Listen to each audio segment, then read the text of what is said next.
Test cricket থেকে অবসর নিয়েছেন রোহিত শর্মা। তিনি সমাজ মাধ্যমে নিজের সিদ্ধান্তের কথা জানিয়ে দিয়েছেন। কোহলিও একই পথে হাঁটলেন। ১২৩টি টেস্টে ৯,২৩০ রান রয়েছে কোহলির। গড় ৪৬.৮৫। শতরান ৩০টি, অর্ধশতরান ৩১টি। ভারতের সর্বকালের অন্যতম সেরা ক্রিকেটার তিনি।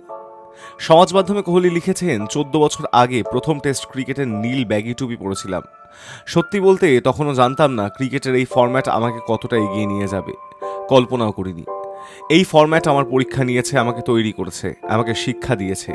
সারা জীবন এই শিক্ষা বহন করব। তিনি আরও লিখেছেন, সাদা পোশাকে খেলার মধ্যে কিছু ব্যক্তিগত গভীর বিষয় থাকে।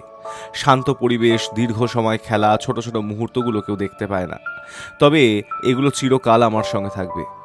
লাল বলের ক্রিকেটে তিনি যে আর খেলতে ইচ্ছুক নন একথা বোর্ডকে আগেই জানিয়ে দিয়েছিলেন কোহলি। কিন্তু বোর্ডের পক্ষ থেকে তাকে অনুরোধ করা হয়েছিল সিদ্ধান্ত পুনর্বিবেচনা করার জন্য। কোহলি রাজি হননি। গত অস্ট্রেলিয়া সফরের পর থেকে টেস্ট থেকে সরে যাওয়ার কথা ভাবছিলেন কোহলি। ওই সফরে প্রথম টেস্টে শতরান করলেও বাকি সিরিজে ব্যর্থ হন তিনি। কিন্তু তিনি যতই খারাপ ফর্মে থাকুক, বোর্ড চেয়েছিল ইংল্যান্ড সফরে তিনি যান। কারণ রোহিতের পর কোহলিকেও যদি কঠিন এই সফরে না পাওয়া যায়, তাহলে ভারতীয় ব্যাটিং অনেকটাই অনভিজ্ঞ হয়ে পড়বে। সেই কারণেই বোর্ডের পক্ষ থেকে কোহলিকে অনুরোধ করা হয়েছিল এখনই টেস্ট ক্রিকেট না ছাড়তে। কিন্তু কোহলি শেষ পর্যন্ত নিজের সিদ্ধান্তেই অনড় থাকলেন।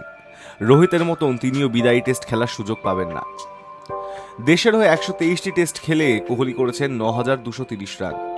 গড় ৪৬.৮৫। ৩০টি শতরান এবং ৩১টি অর্ধশতরান রয়েছে তাঁর ঝুলিতে।